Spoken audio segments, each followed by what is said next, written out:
Just Tracy, and today I'm going to be doing a card focus, and I haven't done a card focus in a really long time. I have a couple of them. I think I have about like 4 on my channel where I basically spend an entire video talking about how there's this really sweet magic card and I really like it and you should check it out. And I'm wearing this shirt that says mermaids are real. In case you didn't know, I'm a mermaid, so yeah. And I'm also wearing my flower crown and I feel like it totally fits the card that I'm going to be talking about. The card that I want to talk about is Oona, Queen of the Fae.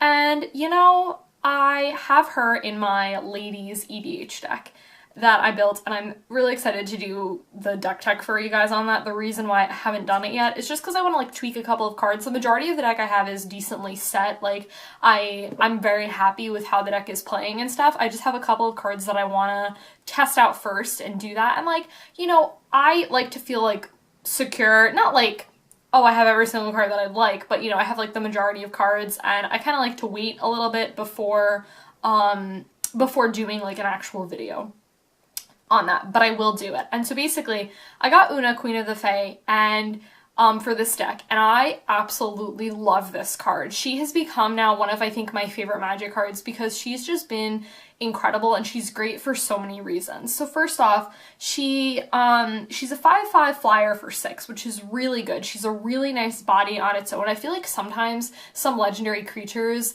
you know, because you could use her as your commander too if you wanted to, or just throw her in a deck that you have. The issue with a lot of them is I feel like sometimes they're kind of fragile. They do really powerful things, but they're like, they can easily be like lightning bolted or like something like that. You know, you deal 2 damage to it and your commander's dead. But Oona's really big, so she's a very big threat that you kind of need to get off the table. I like how you can pay blue or black. I've personally found that, you know, I really like having that sort of option. Like, I think in my deck with 5 colors, you need to play with your mana base so much. You know, if you're running her and you're running her in like a 4 or 5 color deck, you know, running cards, you need to make sure that you can cast them, and you want to make sure you have enough mana symbols for that. So I like the fact that she's got the option. It makes her a little bit easier to cast, which I really like, especially too if you're gonna make her as if you're gonna have her as a commander. She's really solid for that just because she's either of those costs, which is really good. Okay, she's got flying, which is awesome. So she's not just like, oh, she makes tokens that are great. She herself has a 5/5. She's got a really big butt, and she's got flying herself, which is awesome. So she's a really good blocker, really good attacker if you need her on the offense, which I personally love.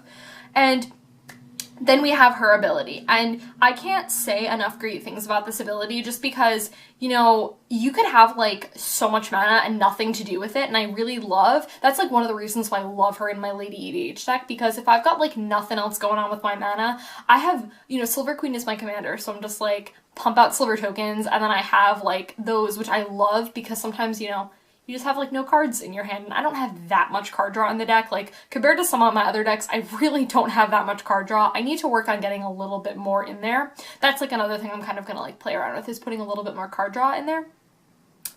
So,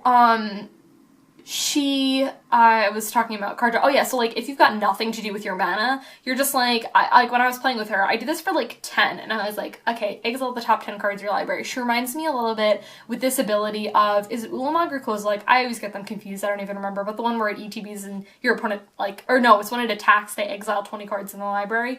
You know, a lot of people kind of think that, you know, taking massive cards, like milling your opponent, not really just milling, but like exiling cards in your library, is not as devastating in EDH, but, you know, if you're doing this and you do this like 5 times, you know, you're milling you're exiling 50 cards from your opponent.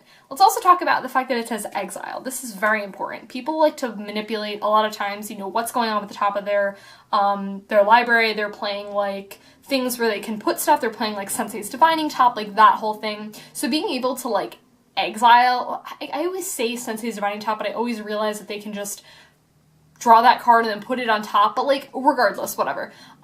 It's just, I always use that example and it's bad. I need to stop using that example because it's Sensei's Divine Top's like impossible to get rid of. But no, you know, people are running sort of things where they're manipulating what's on the top of their deck. So I really love that you can just kind of like exile that. That's what I've always really like loved about people who do that. Like when I ran Thought Scour in Modern, and people like, it was so good when someone Serum Visions and you're like Thought Scour and mill you too, and I draw a card, which has been awesome, and I love doing that. So yeah, Oona. Okay.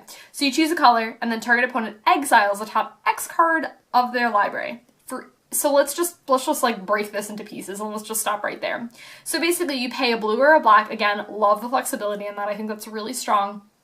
Again, you've got nothing to do with your mana. You know, do this a little bit each turn. Someone goes to kill Oona, you're like, exile 5 cards. And you know what? With the second ability, getting those 1/1 tokens is really strong. I mean, first off, you're getting 1/1s that fly, which is incredible, and I love that.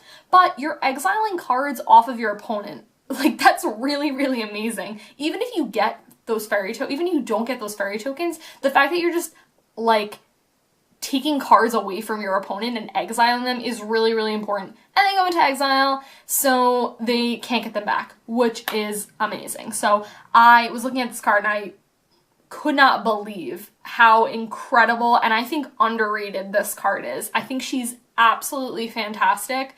I don't know, maybe she's like not underrated, maybe, I don't know. But I've actually been thinking about potentially putting her in Tasigur as well, because I have some slots in Tasigur and I think she would do really well in there. I try not to overlap cards in my EDH decks. I try to make them very unique and I try to make them, you know, they're all doing their own sort of thing.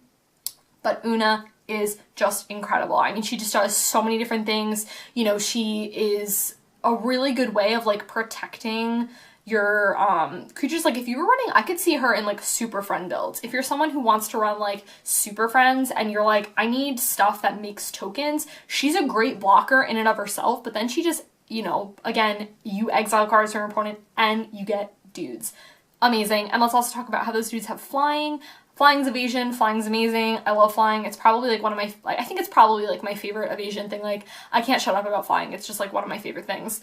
And that was like one of the issues that I think I noticed in my deck, is I felt like I don't have enough flying in it. Because a lot of people thought that when I was building this deck that they assumed I'd be doing a lot of angels, but I already have angels EDH and I didn't want to do the same thing. I think I have like, I think I have 2 angels in there. I have 2 angels. I have Restoration Angel because she's not in angels, obviously, because it's blink target non-angel, and I have like no non-angels in that deck.